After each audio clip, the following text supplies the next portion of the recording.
வணக்கம் மக்களே, welcome to Tamil factory. பல காலங்களுக்கு முன்னாடி கிரேக்கத்துல ஒரு விசித்திரமான உயிரினம் வாழ்ந்து வந்துச்சான். வெளி உலகத்தோட தொடர்பே இல்லாம தனிமையும் இருட்டும் தான் அந்த கிரீச்சரோட வாழ்க்கையா இருந்துச்சான். கிரேக்கத்தோட மிகப்பெரிய வீரர்கள் கூட அந்த விசித்திரமான உயிரினத்தை நேருக்கு நேர் பார்க்க பயப்படுவாங்களாம். அதையும் தாண்டி ஒரு சில பேர் அந்த தனிமையான இருட்டுல கொடூரமான அந்த உயிரினத்தை வேட்டையாட கிளம்பி போனாங்களாம். ஆனா அதுல இருந்து ஒருத்தர் கூட திரும்பி வரலையாம். காரணம், அந்த கிரீச்சரோட கண்களை நேருக்கு நேரா பார்க்கறவங்க இமைக்கும் நொடியில சிலையா மாறி போறாங்க. இவ்வளோ பயங்கரமான அந்த மித்தாலஜிக்கல் கிரீச்சர் தான் மெடியூசா. பார்க்கவே இவ்வளோ பயங்கரமான தோற்றத்தில் இருக்கிற மெடியூசா உண்மையிலேயே அப்படி கிடையாது. ஒரு காலத்துல கடவுள்களே பார்த்து பொறாமைப்படும் அளவுக்கு அழகியா இருந்த மெடியூசா தான் ஒரு அபாயகரமான சாபத்தினால இப்படி ஒரு கொடூரமான கிரீச்சரா மாறி போறா. இவ கூந்தல் முழுக்க பாம்புகளா மாறி போகுது. நேருக்கு நேரா இவ கண்களை யாரு பார்த்தாலும் அவங்க கல்லா மாறி போறாங்க. தனிமையும் இருளும் தான் இவளுக்கு துணையா ஆகுது. அந்த இருள் சக்தி இவளை ஒரு அரக்கியாவே மாத்துது. யார் இந்த மெடியூசா? இப்படி ஒரு கொடூரமான சாபம் ஏன் அவளுக்கு அளிக்கப்பட்டது? யார் அந்த சாபத்தை மெடியூசாக்கு கொடுத்தது? கடைசியா மெடியூசாக்கு அந்த சாபத்திலிருந்து விமோச்சனம் கிடைச்சதா இல்லையா? வாங்க பார்க்கலாம். இது கிரீக் மித்தாலஜில வர மெடியூசாவோட மிஸ்டீரியஸான கதை. இந்த வீடியோ உண்மையிலேயே செம்ம இன்ட்ரெஸ்டிங்காகவும் சுவாரஸ்யமாகவும் இருக்கும். ஸோ அதுக்காக தயாராகுங்கள். தமிழ் ஃபேக்டரி ஊடாக மிஸ்டீரியஸ் ஹிஸ்டரிஸ் உங்கள் வழியில்.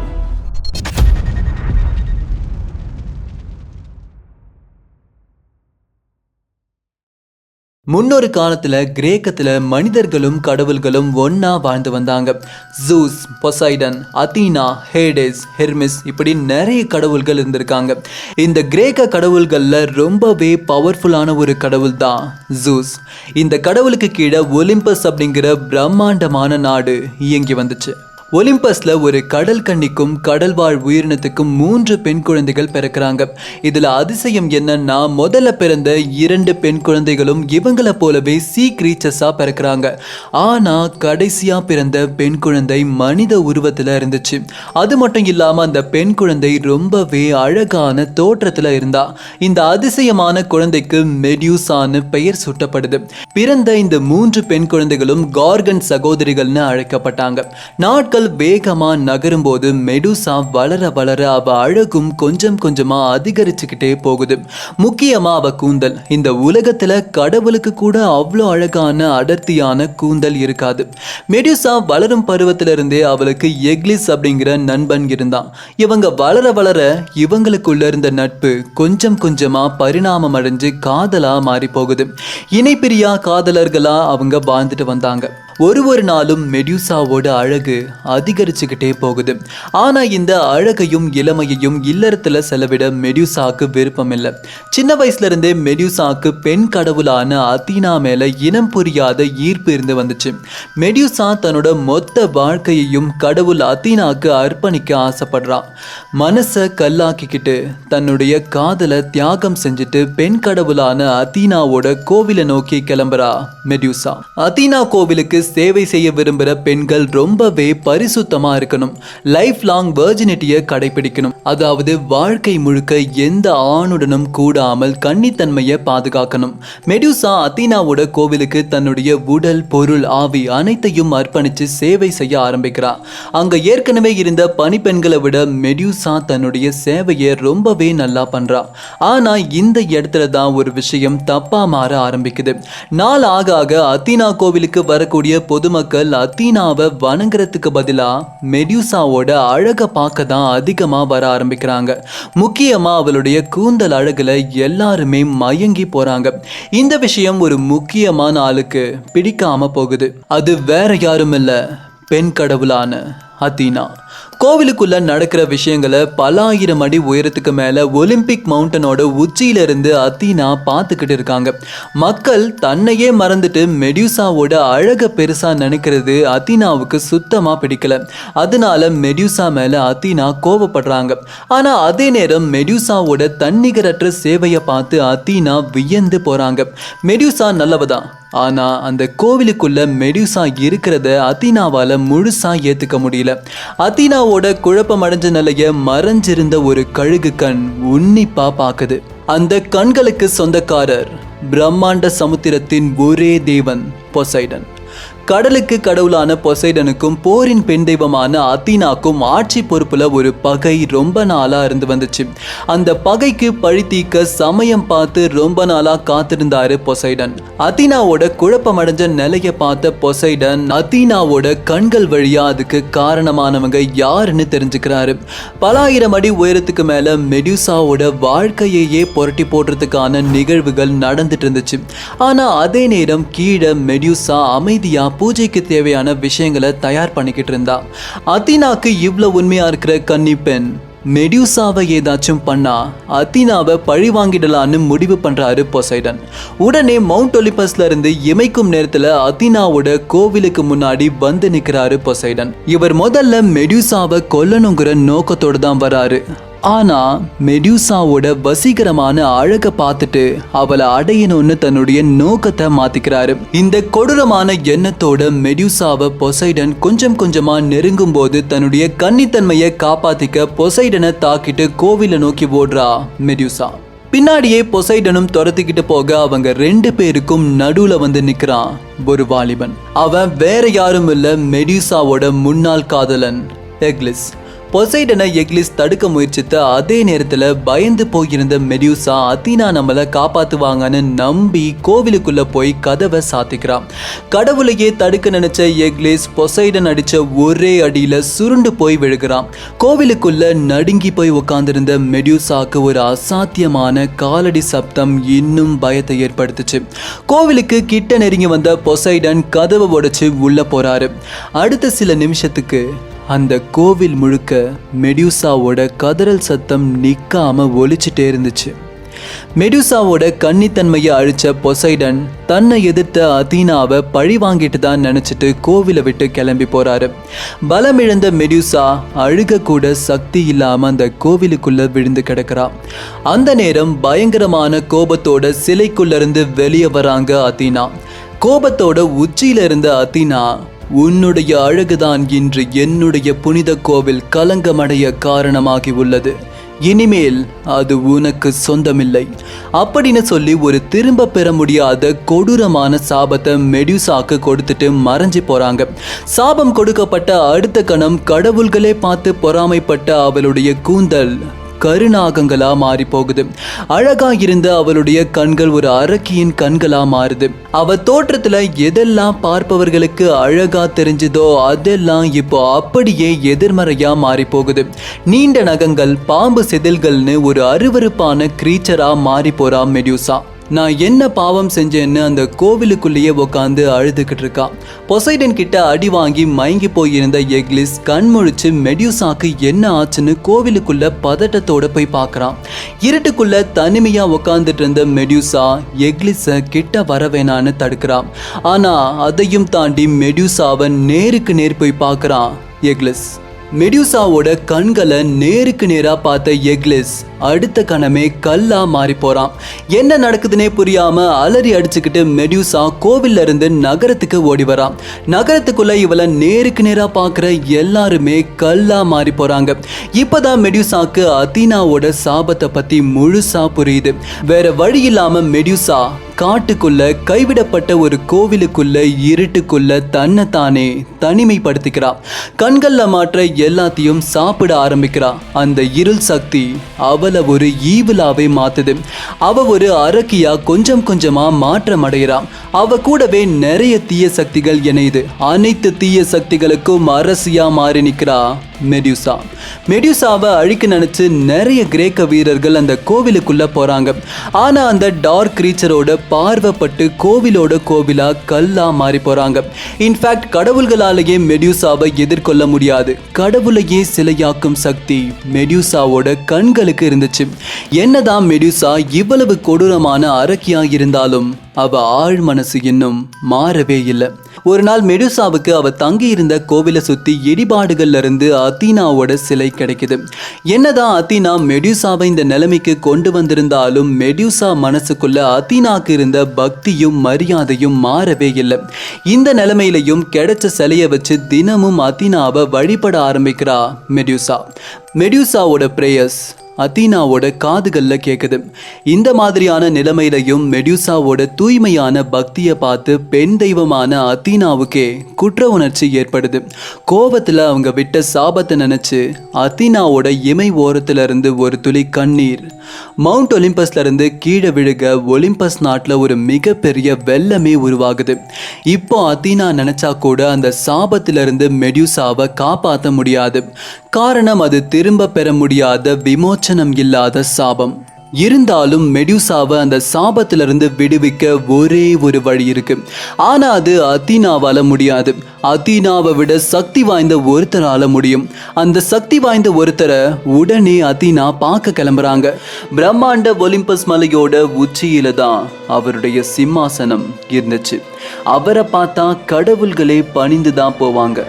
அவர் வேற யாரும் இல்ல, பிரபஞ்சத்திலேயே மிகவும் சக்தி வாய்ந்த ஒருத்தர், கடவுள்களின் கடவுள், இம்மார்டல் ஜூஸ்.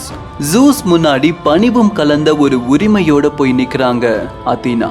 காரணம் ஜூஸ் கடவுள் மட்டும் இல்ல, அத்தீனாவோட தந்தையும் கூட. எஸ், கடவுள் ஜூஸ்க்கு அத்தீனான்னு ஒரு மகளும் இரண்டாவதா ஹெர்மிஸ்னு ஒரு மகனும் இருந்தாங்க. அத்தீனா நடந்த விஷயங்களை சொல்றதுக்கு முன்னாடியே ஜூஸ் பேச ஆரம்பிக்கிறாரு. அத்தீனா, நீ வந்த காரணமும் நான் அறிவேன், அதை முடிக்க தேவையான காரியமும் நான் அறிவேன்.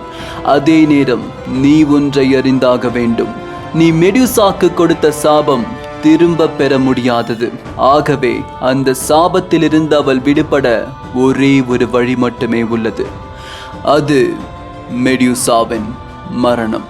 விதிப்படி கடவுளுக்கு பிறந்த ஒரு மனிதனால் மட்டுமே மெடியூசாவுக்கு சாப விமோச்சனம் தர முடியும்.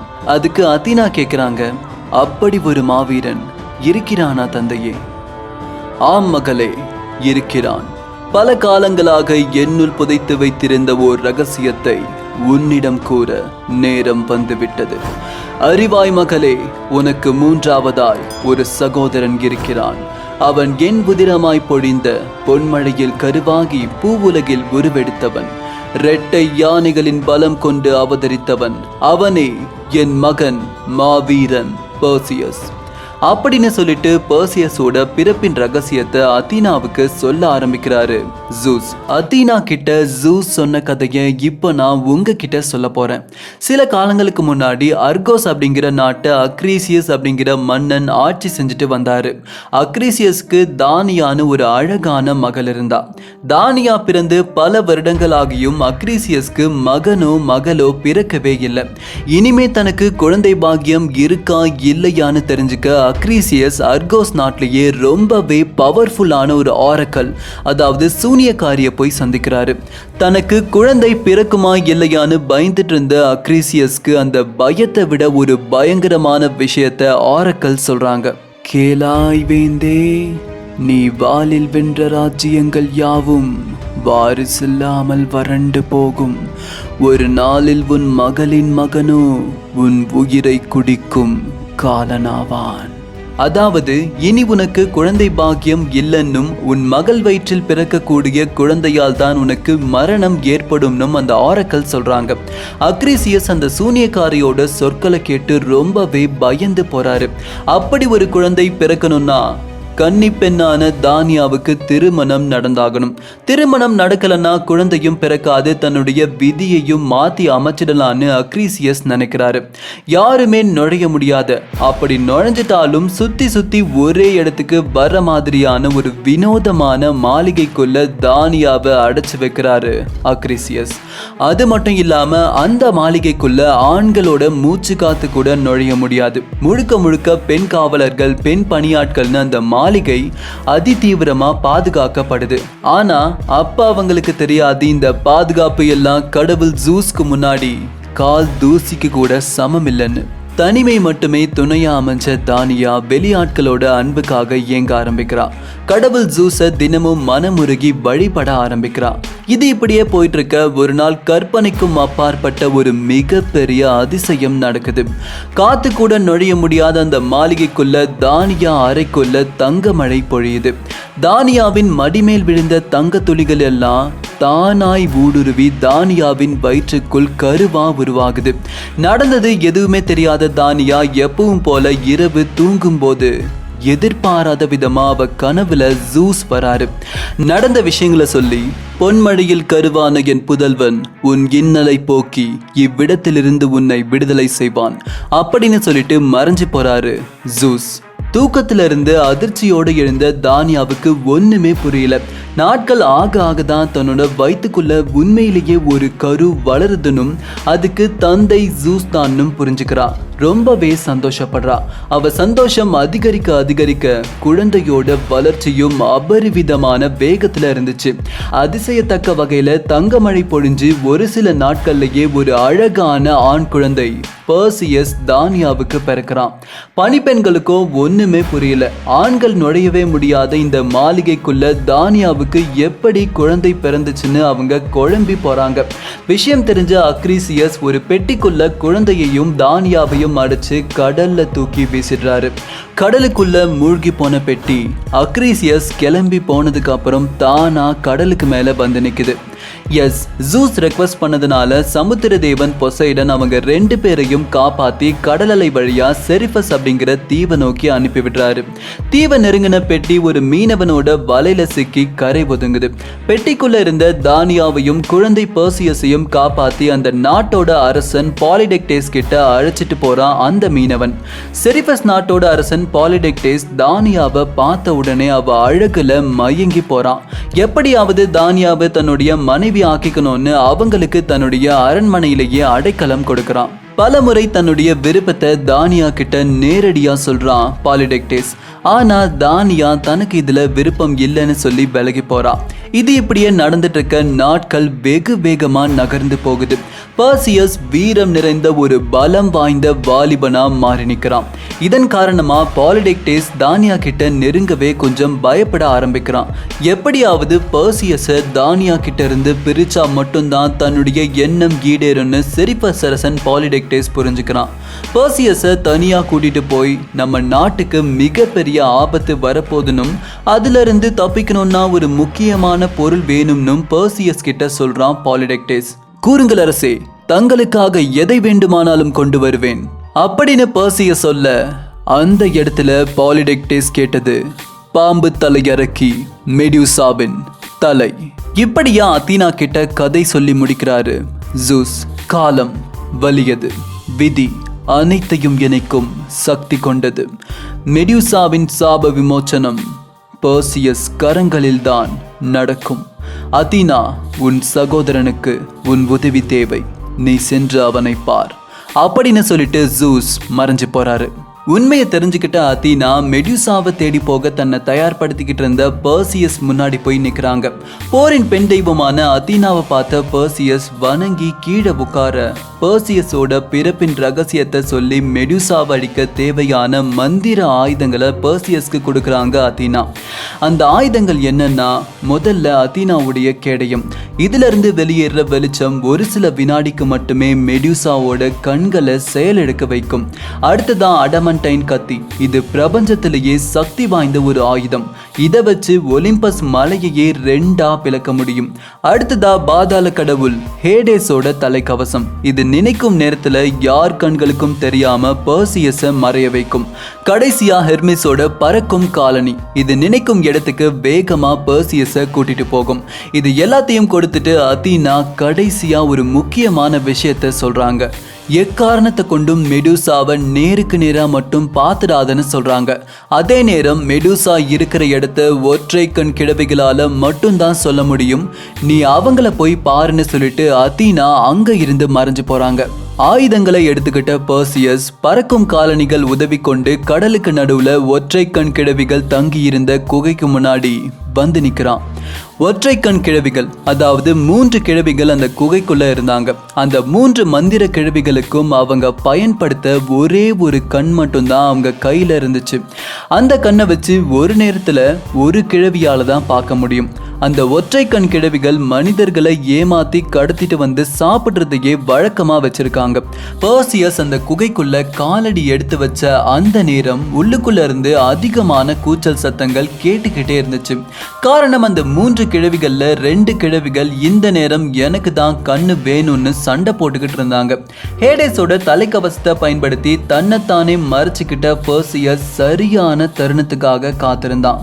3வது கிழவி கண்ணை கழட்டின அடுத்த கணம் சட்டுன்னு பாஞ்சு அந்த கண்ணை எடுத்துக்கிறான் பெர்சியஸ். மற்ற 2 கிழவிகளும் கண் எங்கன்னு கேட்க 3வது கிழவி இப்பதானே கொடுத்தேன்னு சொல்ல நாங்க 2 பேருமே கண்ணை வாங்கலன்னு இந்த கிழவிகள் சொல்றாங்க. அப்போ கண்ணை வாங்கினது யாரு, 4வதா இந்த குகைக்குள்ள யார் இருக்காங்கன்னு அந்த கிழவிகள் கேட்க பெர்சியஸ் பேச ஆரம்பிக்கிறான். கண்ணு வேணும்னா எனக்கு பாம்பு தலை அறுக்கி இருக்கிற இடம் தெரிஞ்சாகணும்னு பெர்சியஸ் கேட்க அடுத்த கணமே அந்த கிழவிகள் சத்தம் வர திசையை நோக்கி மின்னல் வேகத்துல ஓட ஆரம்பிக்கிறாங்க. பெர்சியஸ் லாவகமா அவங்க கிட்ட இருந்து தப்பிக்கிறான். இப்படியே பெர்சியஸ் கேட்கறதும் கிழவிகள் துரத்துறதும் ரொம்ப நேரமா நடக்க கிழவிகள் சோர்ந்து போறாங்க. வேற வழி இல்லாம மெடுசாவோட இருப்பிடத்தை, அவ தங்கி இருந்த அந்த மர்மமான கோவிலை பத்தி பெர்சியஸ் கிட்ட சொல்றாங்க. உண்மையை தெரிஞ்சுக்கிட்ட பெர்சியஸ் இவங்க கிட்ட கண்ணை திருப்பி கொடுத்தா எப்படியாவது நம்மளை பிடிச்சு சாப்பிட்டுருவாங்கன்னு புரிஞ்சுக்கிட்டு குகைக்குள்ளேயே அந்த கண்ணை மறைச்சு வச்சுட்டு அங்க இருந்து பறந்து போறான். குகைக்குள்ள அந்த கிழவிகள் கத்துற சத்தம் பல ஆயிரம் அடி தூரம் வரைக்குமே பெர்சியஸ்க்கு கேட்டுக்கிட்டே இருந்துச்சு. ஒரு சில மணி நேரங்கள்லயே மெடுசா தங்கி இருந்த அந்த மர்மமான கோவிலுக்கு முன்னாடி வந்து நிற்கிறான் பெர்சியஸ். மெடுசாவோட 2 சகோதரிகளும், அதாவது கார்கன் சகோதரிகள், மெடுசாவை யாருமே நெருங்கக்கூடாதுன்னு அந்த கோவில் வாசல்ல பாதுகாப்புக்காக நின்றுட்டு இருந்தாங்க. ஹேடேஸோட தலைக்கவசத்தை பயன்படுத்தி அவங்களுக்கே தெரியாம அவங்கள ஏமாத்திட்டு கோவிலுக்குள்ள நுழைகிறான் பெர்சியஸ். கோவிலுக்குள்ள நுழையும் போது கல்லாக்கப்பட்ட நிறைய மனிதர்களை பார்த்துக்கிட்டே போறான் பெர்சியஸ். என்னதான் கார்கன் சகோதரிகளை ஏமாத்திட்டு பெர்சியஸ் கோவிலுக்குள்ள வந்திருந்தாலும் யாரோ ஒரு 3வது ஆள் கோவிலுக்குள்ள நுழைஞ்சிருக்கிறத மெடுசா தெரிஞ்சுக்கிறா. காரணம், மெடுசா தனி ஆள் கிடையாது, அந்த மொத்த கோவிலுமே மெடுசா தான். அந்த கோவிலுக்குள்ள ஏற்படுற சின்ன சின்ன அசைவுகளை கூட மெடுசாவால உணர முடியும். அந்த அடர்த்தியான இருட்டுக்குள்ள இருந்து பெர்சியஸை பார்க்க வெளியே வரா மெடுசா. தூணுக்கு பின்னாடி மறைஞ்சு காத்திருந்தான் பெர்சியஸ். மெடுசாவை நேருக்கு நேர் பார்க்க கூடாதுன்னு அதீனா சொன்னது பெர்சியஸ் மனசுக்குள்ள கேட்டுக்கிட்டே இருந்துச்சு. அந்த அமைதியான கோவிலுக்குள்ள மெடுசா நகரும் போது அதே நேரம் சத்தம் வராதபடி பேலன்ஸ் பண்ணி ஒரு அடியா எடுத்து வைக்கிறான் பெர்சியஸ். சட்டுன்னு மெடுசா பின்னாடி இருந்து தன்னோட வாளை வச்சு தாக்க முயற்சிக்க பெர்சியஸ் அதுல இருந்து விலகி வந்தாலும் முன்னாடி வந்த மெடுசா ஓங்கி ஒரு அடி அடிக்க பெர்சியஸ் 20 அடி தள்ளி போய் விழுகிறான். பொறுமை இழந்த பெர்சியஸ் மெடுசாவை தாக்க எழுந்து நிற்கும் போது மெடுசா தன்னுடைய கல்லாக்கும் பார்வையை பெர்சியஸை நோக்கி செலுத்துறா. உடனே அதீனா கொடுத்த கேடயத்தை வச்சு அந்த சக்திக்கு எதிராக ஒரு மிகப்பெரிய ஒளியை உருவாக்குறான் பெர்சியஸ். அந்த வெளிச்சத்துல ஒரு சில நிமிடங்கள் மெடுசாக்கு கண்கள் தெரியாம போகுது. இதுதான் சரியான தருணம்னு வேகமா ஓடி வந்த பெர்சியஸ் மெடுசா கிட்ட நெருங்கி ஒரே பாய்ச்சல்ல அடமண்டைன் வாளை எடுத்து மெடுசாவோட கழுத்தை நெருங்க அந்த கோவில் முழுக்க இருள் சூழ்ந்து போகுது. இருள் நீங்கி வெளிச்சம் வந்தப்போ பெர்சியஸ் கையில மெடுசாவோட தலை இருந்துச்சு. பெர்சியஸ் அதீனா கொடுத்த பிரத்யேக பையில மெடுசாவோட தலையை வச்சுக்கிறான். விதி நிறைவேறியது. மெடுசாவுக்கு பெர்சியஸ் கையால் அவள் மரணத்தின் ஊடாய் சாப விமோச்சனம் அளிக்கப்பட்டது. விதி முடிந்தது, கதையும் முடிந்தது அப்படின்னு நினைச்சிங்கன்னா அதுதான் கிடையாது. என்னதான் மெடுசா இறந்திருந்தாலும் அவ கண்களுக்கு உயிர் இருந்துச்சு. அந்த தருணம், அந்த நேரத்துல 3 நிகழ்வுகள் சைமன்டேனியஸா நடக்குது. முதல் நிகழ்வு, மெடுசா பயங்கரமான கிரீச்சரா சுத்திட்டு இருந்தாலும் பொசைடனோட கருவை சுமந்துதான் வாழ்ந்துட்டு இருந்தா. மெடுசா இறந்தப்போ அவ உடம்போடு ஒட்டி இருந்த கழுத்துல இருந்து ஒரு விசித்திரமான உயிரினம் வெளியே வருது. இரண்டாம் நிகழ்வு, இந்த பக்கம் கடல் கடந்து பல ஆயிரம் மைல்கள் தாண்டி செரிபஸ் நாட்டில் இருந்த பெர்சியஸோட அம்மாவுக்கு ஒரு மிகப்பெரிய ஆபத்து ஏற்படுது. மூன்றாம் நிகழ்வு, இந்த 2 நிகழ்வுக்கும் இடையில கடலுக்கு நடுவுல ஒரு பிரம்மாண்டமான கிரேக்கன் வெளியே வருது. இந்த 3 நிகழ்வுகளுக்கும் என்ன சம்பந்தம்? இறந்து போன மெடியூசாவோட தலைக்குள்ள இருந்து பறக்கும் குதிரை பெகசஸ் பயங்கரமான சப்தத்தோட வெளியே வருது.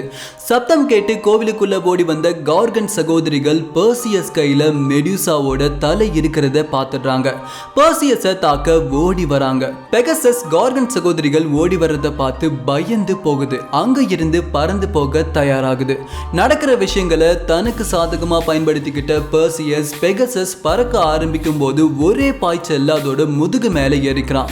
கோவிலோட கூரையை உடைச்சுக்கிட்டு வெளியே வந்த பெகசஸ் அந்த பரந்த வானத்துல நிலவொளியில பறக்க ஆரம்பிக்குது. பெகசஸ் கோவிலோட கூரையை உடைச்சுக்கிட்டு வெளியே வந்தப்போ பெர்சியஸோட உடல்ல பலமான காயங்கள் ஏற்படுது. ரொம்பவே சோர்வடைஞ்ச பெர்சியஸ் ஏதாச்சும் ஒரு இடத்துல சில நாட்கள் தங்கி உடல்நிலையை சரி பண்ணிக்கிட்டு பயணத்தை தொடரலான்னு நினைக்கிறான். பெர்சியஸ் அப்படி நினைச்ச தருணத்துல பெகசஸ் மேல பறந்துட்டு இருக்கும் போது கீழே அழகிய தேவதைகளோட பசுமை நிறைஞ்ச ஒரு கார்டன் அவன் கண்களுக்கு தென்படுது. பெர்சியஸ் பெகசஸ் அந்த கார்டனுக்கு முன்னாடி கொண்டு போய் நிறுத்த பெர்சியஸ் அங்க இறக்கி விட்டுட்டு பெகசஸ் தன் வழியை பார்த்துட்டு பறந்து போகுது. இந்த தேவதைகளுடைய கார்டன் ஒரு பிரம்மாண்டமான டைட்டனால பாதுகாக்கப்பட்டு வந்துச்சு. பெர்சியஸ் இந்த கார்டனுக்குள்ள போகணும்னா அந்த டைட்டன் கிட்ட அனுமதி வாங்கியே ஆகணும். அந்த டைட்டன் வேற யாரும் இல்லை, ஒரு காலத்துல எல்லா கடவுள்களையும் எதிர்த்து சண்டை போட்டு அவங்க கிட்ட இருந்து மிகப்பெரிய சாபத்தை வாங்கி பல யுகங்களா வானத்தை கீழே விடாம தாங்கி பிடிச்சுக்கிட்டு இருந்த டைட்டன் அட்லஸ். பிரம்மாண்டமான தோற்றத்துல இருந்த அட்லஸ்க்கு முன்னாடி கடுகு சைஸ்ல போய் நிக்கிறான் பெர்சியஸ். பெர்சியஸ் அட்லஸ் கிட்ட நான் தான் ஜூஸோட மகனும் யாருமே வெல்ல முடியாத மெடியூசாவை நான் அழிச்சிட்டேன்னு சொல்லி உள்ள போக அனுமதி கேட்குறான். இதை கேட்ட அட்லஸ் சிரிக்க ஆரம்பிக்கிறாரு. அந்த ஜூஸாலேயே மெடியூசாவை கொல்ல முடியாது, நீ யாருடா கோமாளின்னு பெர்சியஸை கிண்டல் பண்றாரு. பெர்சியஸ் என்ன நம்புங்க, என்கிட்ட மெடியூசாவோட தலை இருக்குன்னு சொல்றான். எங்க காட்டு பாப்போம் அப்படின்னு அட்லஸ் கேட்க பைக்குள்ள கையை விட்டான் பெர்சியஸ். மெடியூசாவோட தலையை பைக்குள்ள இருந்து வெளியே எடுத்தா அடுத்த கணம் என்ன நடக்கும்னு அவங்க 2 பேருக்குமே தெரியல. பைக்குள்ள இருந்து மெடியூசாவோட தலையை எடுத்து அட்லஸ் முன்னாடி தூக்கி காட்டுறான் பெர்சியஸ். மெடியூசாவோட கண்களை நேருக்கு நேரா பார்த்த அட்லஸ் பேச்சு மூச்சு இல்லாம நின்னு போறாரு. காரணம் அட்லஸோட பிரம்மாண்டமான உருவம் கொஞ்சம் கொஞ்சமா கல்லா மாறிட்டு இருந்துச்சு. என்ன நடக்குதுன்னே புரியாத பெர்சியஸ் மெடியூசாவோட தலையை பைக்குள்ள வச்சுட்டு திரும்பி அட்லஸை பார்க்க அங்க ஒரு பிரம்மாண்டமான கல் வானத்தை தாங்கிட்டு இருந்துச்சு. எஸ், அட்லஸ் முழுமையா கல்லா மாறி போறாரு. இந்த இடத்துல தான் மெடியூசாவோட கண்களுக்கு இன்னும் உயிர் இருக்குன்னு பெர்சியஸ் புரிஞ்சுக்கிறான். அட்லஸோட இந்த நிலைமைக்கு நாம காரணம் ஆகிட்டோமேன்னு வருத்தப்படுறான். சரியா அந்த நேரம் அந்த கார்டன்ல இருந்து தேவதைகள் வெளியே வராங்க. விதிப்படி பல யுகங்களா வலிய சுமந்துக்கிட்டு இருந்த அட்லஸ்க்கு இதுதான் சாப விமோச்சனம்னு பெர்சியஸ்க்கு புரிய வைக்கிறாங்க. அந்த தேவதைகள் பெர்சியஸோட கையை பிடிச்சு அந்த கார்டனுக்குள்ள அவனை கூட்டிட்டு போறாங்க. பெர்சியஸை உபசரித்து ஒரு சில நாட்கள்லயே அவனுடைய காயங்களை ஹீல் பண்ணி மறுபடியும் கார்டனுக்கு வெளியே கொண்டு வந்து விடுறாங்க அந்த தேவதைகள். தேவதைகளுக்கு நன்றி சொன்ன பெர்சியஸ் ஒரு புது உற்சாகத்தோட தன்னுடைய வெற்றியை அரசர் பாலிடெக்டஸ் கிட்ட தெரிவிக்கணும்னு செரிபஸ் நாட்டை நோக்கி ஹெர்மிஸோட பறக்கும் காலணிகள் உதவி கொண்டு பயணிக்க ஆரம்பிக்கிறான். பயணத்துக்கு இடையில கடலுக்கு நடுவுல பாறைக்கு மேல ஒரு அழகான பெண்முகத்தை பார்க்குறான் பெர்சியஸ். அந்த கணமே அவ அழகுல விழுந்து போறான் பெர்சியஸ். அவ முகத்தை மட்டுமே பார்த்த பெர்சியஸ் கொஞ்ச நேரம் கழிச்சுதான் அவ கைகளை கவனிக்கிறான். அவ கைகள் சங்கிலியால அந்த பாறையில கட்டப்பட்டு இருந்துச்சு. சம்பந்தமே இல்லாம ஒரு கன்னிப்பெண் கடலுக்கு நடுவுல பாறைக்கு மேல சங்கிலியால ஏன் கட்டப்படணும்? கதையை இங்கேயே கொஞ்சம் பாஸ் பண்ணிட்டு இந்த அழகிய மங்கையுடைய பின் கதையை நாம தெரிஞ்சுக்கலாம். சங்கிலியால கட்டப்பட்டுள்ள இந்த பெண் எத்தியோப்பியாவுடைய ஒரே இளவரசி ஆண்ட்ரோமேடா. எத்தியோப்பியாவோட இளவரசி ஆண்ட்ரோமேடா ஒரு மிகப்பெரிய பேரழகி.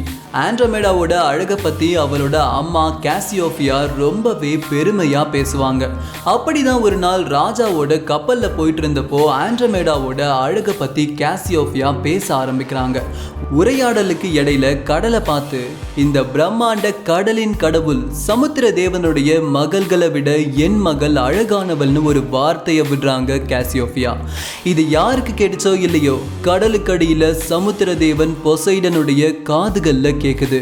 கோபமடைஞ்ச பொசைடன் எத்தியோப்பியாவை அழிக்க சொல்லி பல ஆண்டுகளா கடலுக்கடியில தூங்கிட்டு இருந்த கிரேக்கனை எழுப்பி விடுறாரு.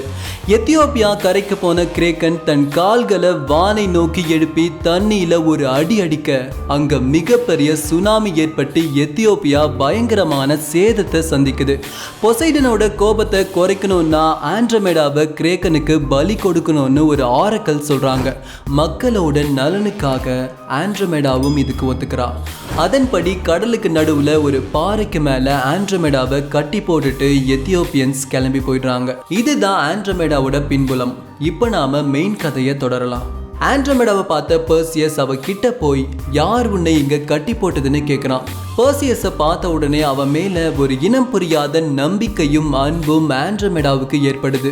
நடந்த மொத்த கதையையும் ஆண்ட்ரோமேடா பெர்சியஸ் கிட்ட சொல்றா. நீ எதுக்கும் கவலைப்படாத, நான் உன்னை காப்பாத்துறேன்னு சொல்லி பெர்சியஸ் அந்த சங்கிலியை வெட்டின அடுத்த கணம் கடலுக்குள்ள இருந்து ஒரு மிகப்பெரிய அதிர்வு ஏற்படுது. பொசைடனுடைய செல்ல பிராணி கிரேக்கன் கடலுக்கு மேல வெளியே வருது. கிரேக்கன் கடலை விட்டு மேல வந்ததுனால பெர்சியஸோட ரத்தம் உறைஞ்சு போற அளவுக்கு சீதோஷ்ண நிலை மாறி போகுது. பெர்சியஸ் பறந்து போய் சில நேரம் கண்களுக்கு தெரியாம மறைஞ்சும் கிரேக்கனை தாக்க ஆரம்பிக்கிறான். பெர்சியஸ் கிரேக்கனோட கால்களை வெட்ட வெட்ட ரத்தம் கசிஞ்சு அந்த கடல் முழுக்க சிவப்பு நிறமா மாறி போகுது. சண்டைக்கு இடையில எதிர்பாராத விதமா பறக்கும் காலணிகள் தண்ணீரால நனைஞ்சு போக ரெக்கைகள் பறக்க முடியாம பாறைக்கு மேல போய் விழுகிறான் பெர்சியஸ். இதுதான் கடைசி வாய்ப்பு. ஒன்று பெர்சியஸ் உயிரோட இருக்கணும், இல்ல கிரேக்கன் உயிரோட இருக்கணும். கிரேக்கன் பெர்சியஸை அமைதியா பாக்குது. பெர்சியஸும் கிரேக்கனை கூர்மையா பார்க்கறான். சட்டுன்னு கிரேக்கன் தன்னோட நீண்ட கால்களை கொண்டு பெர்சியஸை தாக்க முயற்சிக்க விலகி போன பெர்சியஸ் தன்னோட முழு சக்தியை பயன்படுத்தி அடமண்டைன் வாழை வச்சு கிரேக்கனோட உடலை கிழிச்சுக்கிட்டு உள்ள போறான். கிரேக்கனோட கல் இதயத்தை ரெண்டா உடைக்கிறான் பெர்சியஸ். இறந்து போன கிரேக்கன் கொஞ்சம் கொஞ்சமா கடலுக்குள்ள மூழ்கி போகுது.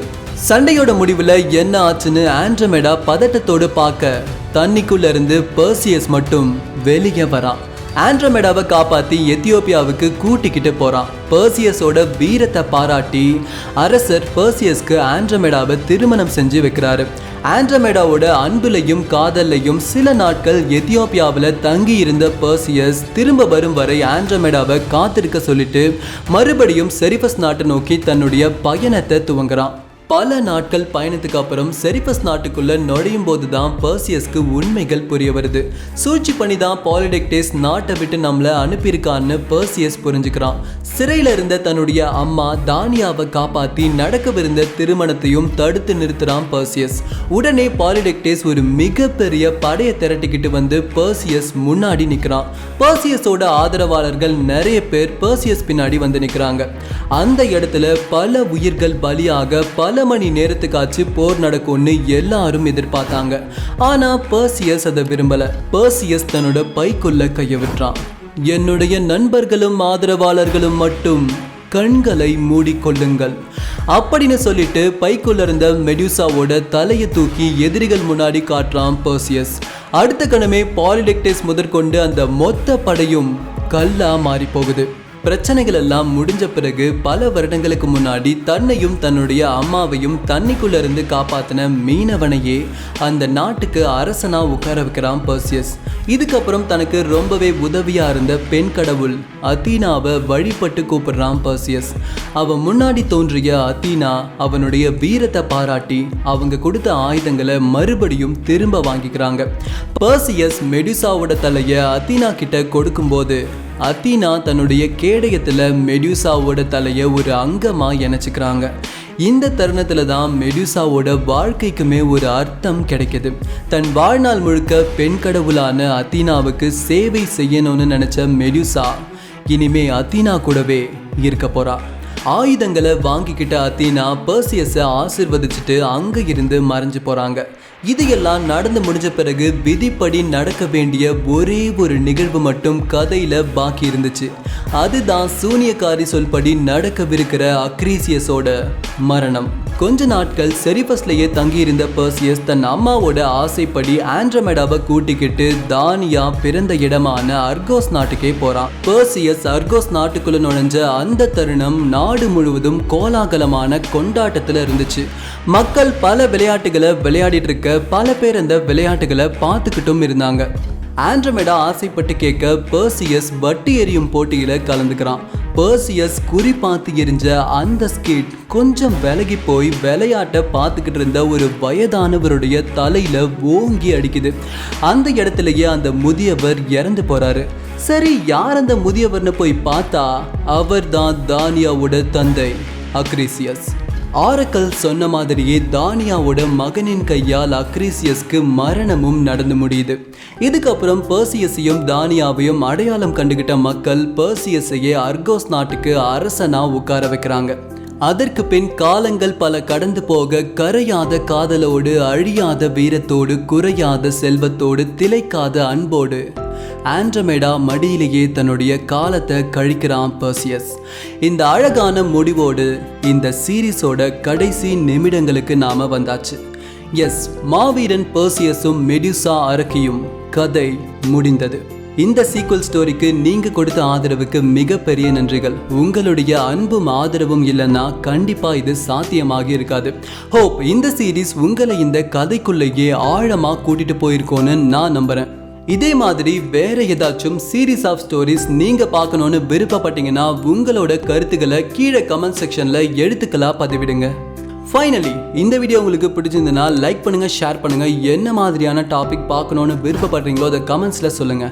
அண்ட் தென் இது நாள் வரைக்கும் நம்ம சேனல்ல போட்ட வீடியோஸை பார்த்து சப்ஸ்கிரைப் பண்ணி சப்போர்ட் பண்ணிட்டு வர நண்பர்களுக்கு மிக மிக நன்றிகள். இதே மாதிரி பல இன்ட்ரெஸ்டிங்கான, இன்ஃபர்மேட்டிவான, எக்ஸைட்மெண்ட்டான, என்டர்டைன்மெண்ட்டான வீடியோஸோட உங்களை சந்திக்கும் வரை விடைபெறுவது தமிழ் ஃபேக்டரி. நன்றி.